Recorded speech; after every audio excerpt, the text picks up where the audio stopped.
Next on the agenda is a presentation from our Executive Director of our Northern Virginia Transportation Authority. She's going to give us an update on capital programs. And in the room, also Supervisor Marty Nohe. And I'd like to also just take a point of privilege as they make their way to the podium. I want to recognize a few people in the place today. Our former Mayor, Ms. Nancy West, is here. Former supervisor and current Dumfries business owner from the Woodbridge district at the time, Ms. Hilda Barge. So I just want to... And lives...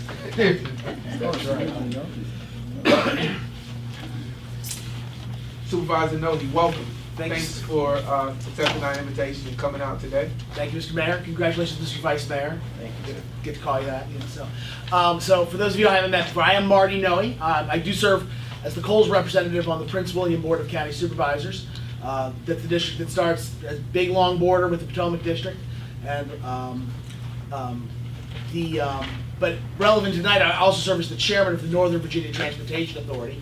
For those who aren't familiar with us, the NVTA is the regional body made up of the 4 counties, 5 cities of Northern Virginia, as well as some other public officials from the state level, some gubernatorial appointees, some members of the General Assembly, who we do a number of different things in the region, but largely what we do is we allocate those transportation funds which are explicitly dedicated for use in Northern Virginia. Those funds which can only be spent in Northern Virginia are, generally speaking, programmed, planned, and allocated by the NVTA. I've been serving in that role for a number of years, and over the last several years, we've gotten a number of requests for funding from the town of Dumfries for the Route 1 project.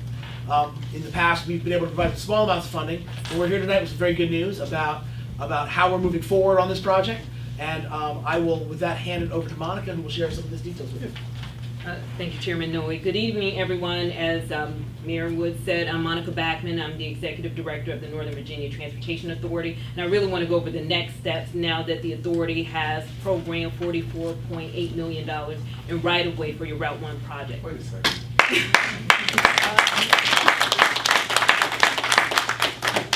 Say that number again. $44.8 million.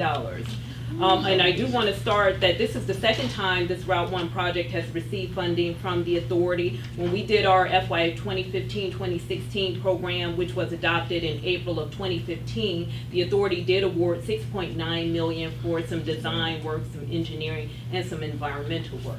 We subsequently had an FY17 program, which was adopted in 2016. We weren't able to fund that project at that particular time, but I worked with the council, worked with the town staff and saying, hey, if you come back, we're going to do our inaugural 6-year program.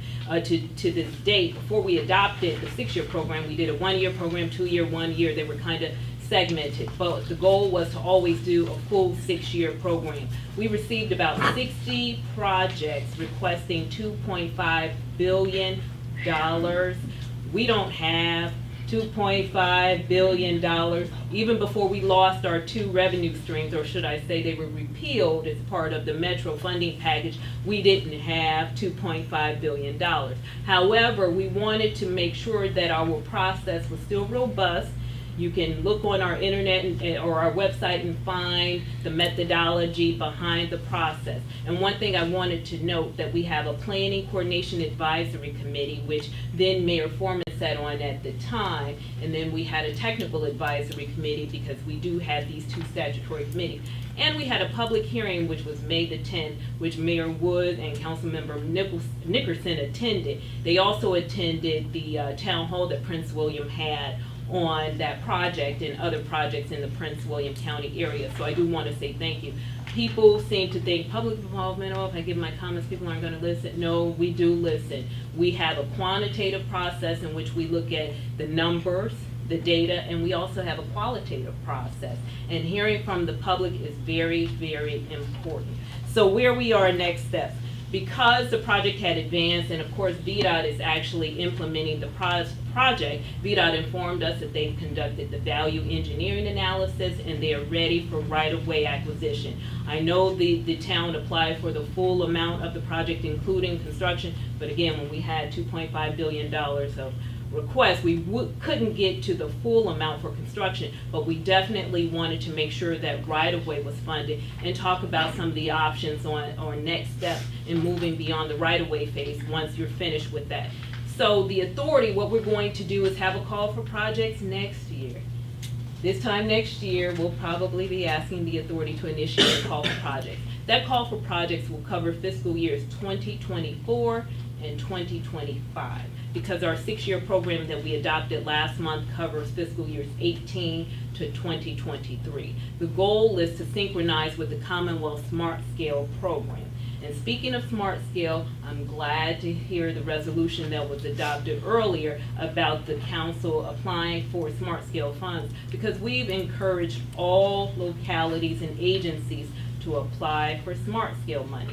And I'm hoping, and it's our goal, that the 50-some-odd million dollars now that you have on the project can be leveraged in Smart Scale, because Smart Scale does take the existing funds you have on the project into consideration. But again, the authority, we're going to have a call for project for the fiscal years 2024 and 2025. Smart Scale is currently undergoing their 3rd round. The applications are due August 1. So there's still time to get your application in.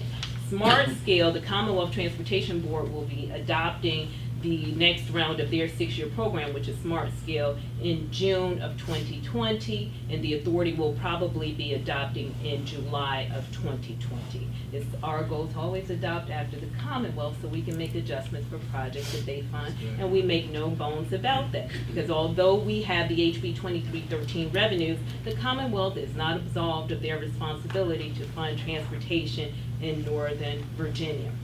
Lastly, there is the BUILD program, which was formerly known as TIGER, Better Utilizing Investments to Leverage Development Transportation Discretionary Grants. That's a federal grant. There is an opportunity to try to apply for those funds, but there are a lot more restrictions because you're competing with other projects nationwide. But there is an opportunity to apply for projects along for that particular funding program.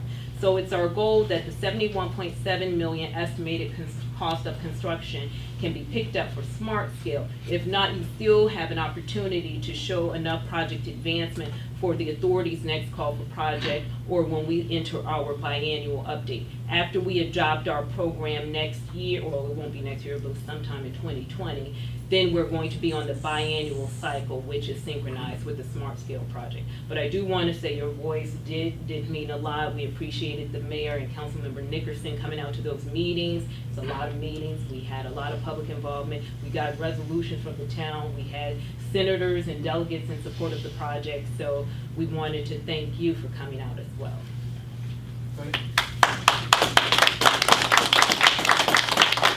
Thank you, Mr. Mayor. I'll share a couple of different things from the NVTA perspective and from the Prince William County perspective. I'll acknowledge, for those of you who don't know, when we hosted our town hall meeting up in Manassas to talk about projects in Prince William County, county transportation staff put together big, beautiful displays about all the projects that Prince William County is managing, all the things that are Prince William County Department of Transportation projects. And the fellow who did it was new in the job and didn't realize that we have projects in the county that aren't being run by our department but are being run by VDOT. So we didn't have a big, beautiful display for this Route 1 project. But Councilwoman-elect at the time, Nickerson, took me out of the hall, wagged her finger at me, and I promised that we'd have a big, beautiful display the next time we talk about Prince William County projects for Route 1. But I think what Monica talked about is really important. I want to make it clear that while this is a $115 million project total, $43 million really is a big deal. This is a huge leap forward. When we allocated the $6-7 million a few years ago at the NVTA, frankly, that was money that was essentially useful for the purpose of figuring out if the project should move forward or not. When you allocate $43 million, almost $45 million to a project, that sends a message on behalf of the region that this is a regional priority now. NVTA, we don't invest this kind of money in a project that we think is going to get to the design stage and then stop. Yep. So I would suggest, I know that later this evening you're going to be making a recommendation that this become a Smart Scale project. I think that it becomes a much more competitive project because of this NVTA funding. It sends a message to the state that all of Northern Virginia is supportive of this project. And I think that's absolutely the fact, as a matter of fact. I mean, this is not a case of let's throw some money at something in Dumfries, let's throw some money at something in Prince William County. This is something that I think the entire region recognizes as critical absolutely for congestion relief, but as well for things like economic development and redevelopment of your community. The other thing I'll just share is this, that while this is a VDOT project, I'll say that Supervisor Cadigan actually wanted to come here tonight. She is on vacation with her family though, and good for her. I need to get one myself. But she expressed her regret that she wasn't able to come here. But what she wanted me to communicate is that from her perspective, this needs to become a Prince William project from an advocacy perspective. That even if our Department of Transportation isn't doing the project design or doing the right-of-way acquisition, that's going to be done by VDOT, that when we're talking about advocating for this project moving forward, she's very committed to the notion of including this project along with the ones that the county is directly operating from a prioritization perspective. So I think what we have is an opportunity, a really fantastic opportunity for the town of Dumfries, Prince William County, the Northern Virginia Transportation Authority, and the Commonwealth, and possibly even federal DOT, to all work together to bring this project to reality. And we're looking forward to making that partnership a successful one. So we want to thank you for all the hard work you put into making this happen. Thank you. We really appreciate the county recognize us being that southeast gateway into the county, that you guys want to make this attractive for a lot of tourism and a lot of economic development, and really to get all of those multimodal projects in there. Wow. So we're glad that you as the chair got the rest of the board together, and the recommendation from the executive director to recommend this money. We do appreciate it on behalf of the town. Thank you for the hard work y'all do up there every single month, leaving your families to make these type of decisions on who in Northern Virginia, so that we're not the worst traffic like LA. Well, I'll just say that I think the important, you all understand intuitively, and you think about it every day, that this project is critical to the future economic development of your town. The reality is, it is every bit as critical to the redevelopment of Triangle, to the development of Potomac Shores, and of North Woodbridge as well. That this is a vital link between Marine Corps Base Quantico, the garrison at Fort Belvoir, and our ability to continue to rely on those military jobs as a big part of the economy of our region relies heavily on people being able to get through the town, but also the ability of people who live in this town every day, their ability to get work, grow their businesses, create jobs. They need to be able to get out of the east side of Route 1 and get to the rest of Northern Virginia to do business. Absolutely. Council, any questions or comments? Push your button. I recognize you on the floor. Councilman Brewer. Got a question. This funding, this $44 million, is this coming over the next 6 years, or is this just one disbursement, or what? That's a great question. So, and Monica, correct me if I get something wrong. So, what we did in May was adopt a list of projects to be funded through the 6-year plan.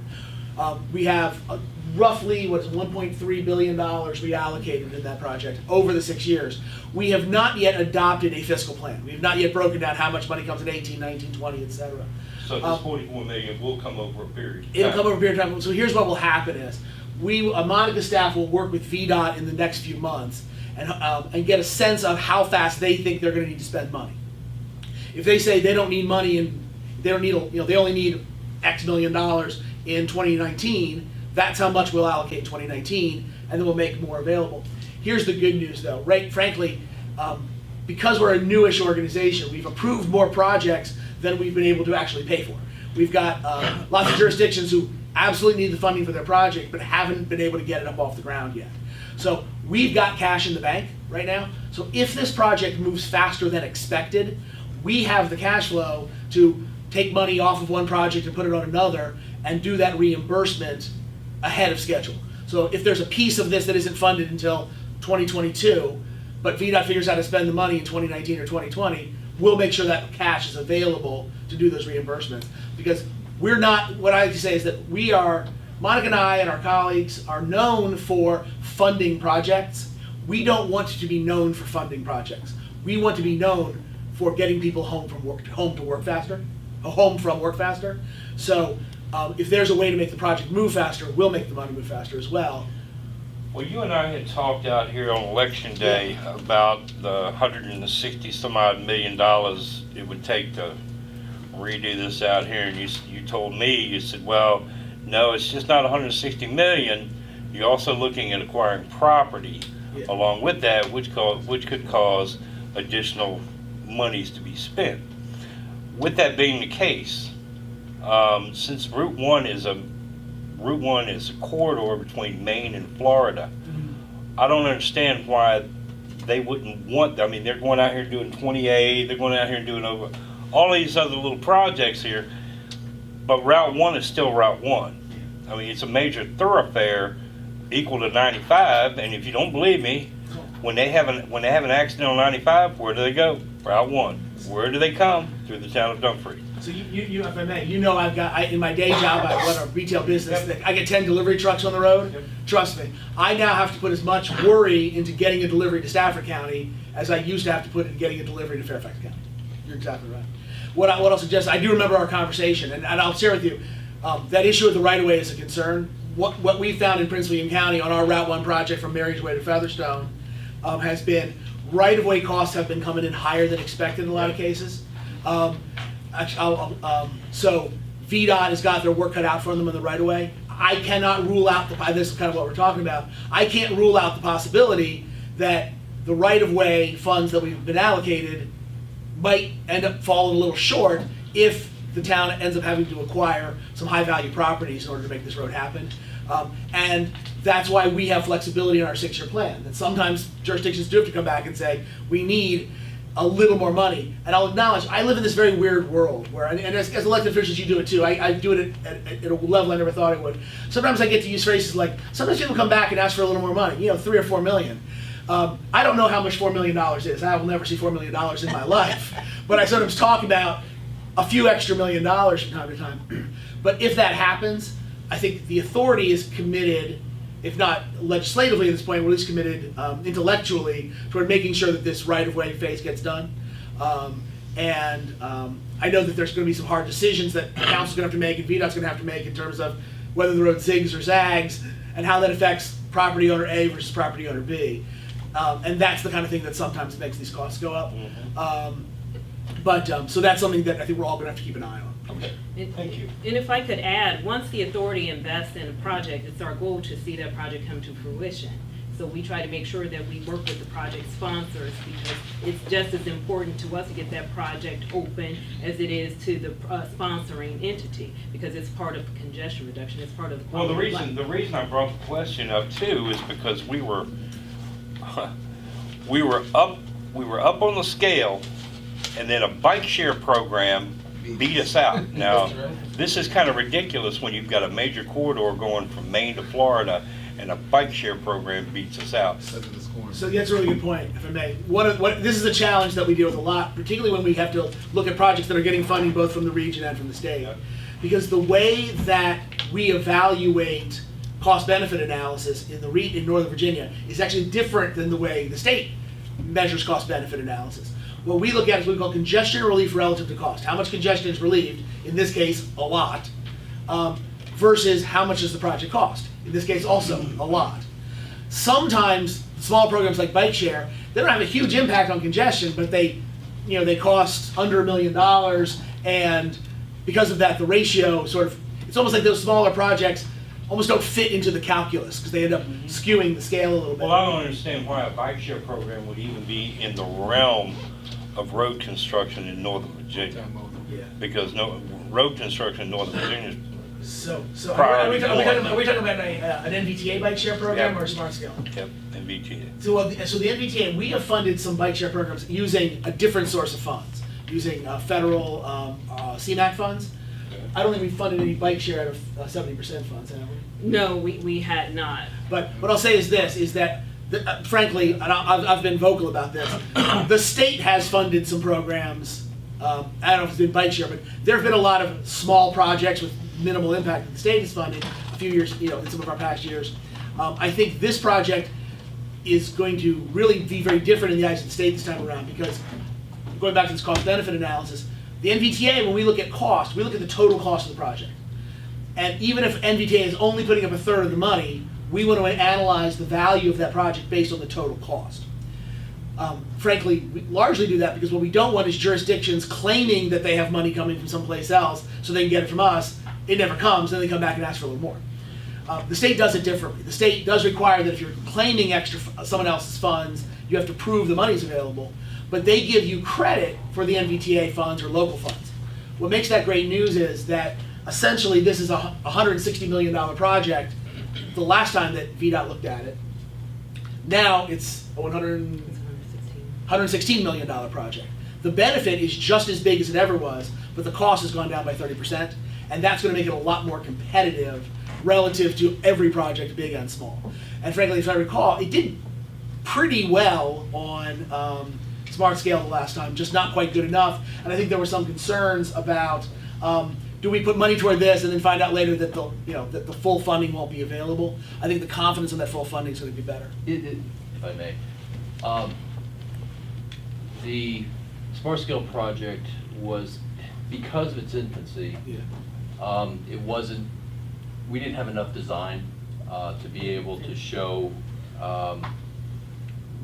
VDOT was not able to come up with an estimate that was considered really reasonable at that point. At that point, it was $187 million. A lot of pencils were sharpened, and a lot of discussions were made. There were a lot of design discussions with regard to what is absolutely required and what's necessary for the project. We reduced the total footprint down and reduced the right-of-way costs. So the actual construction costs. When you say we, are you talking about VDOT, or are you talking about? There's a lot of discussion between the town of Dumfries and VDOT. It happens pretty much all the time. So we brought the construction cost down to $86 million that we're looking at right now. It's got an escalation factor to 2027 just to make sure the number is good. And we were able to reduce the cost of right-of-way to $44.8 million with that value engineering scenario that we went through back, I want to say it was in May. Right, but the longer you wait, the more your costs are going to go Right, up. that's right, but we can only apply for money as quick as we can, and we're doing a good job of minimizing the cost while still getting the project that the people in the town need. I think another thing that's important is, and I think your staff's done a good job of this, and I had some conversations with Mayor Foreman about this concept a couple of years ago, was for the town of Dumfries, this is a transportation project and a community/economic development project. We don't fund community and economic development projects. We fund congestion relief projects. So I think your staff's done a really good job of sort of separating out this part of the project's about moving people from Stafford to Fairfax or whatever, or bluntly from, over there, from across the street, from that piece that's about the redevelopment. And by being able to separate those, talk about those, and talk about just those costs that are transportation related, that's been a big impact on what Greg was talking about of what are we actually building here, but in a way that you can still do that redevelopment piece, but now we know who's paying for which parts of it. So, and that was something that I know the staff's worked really hard on. So. Any further questions, anybody? Well, thank you for coming out today. We appreciate the hard work y'all doing down there to get Dumfrians, our fellow Dumfrians, moving, if that's the way. Thank you. Thank you.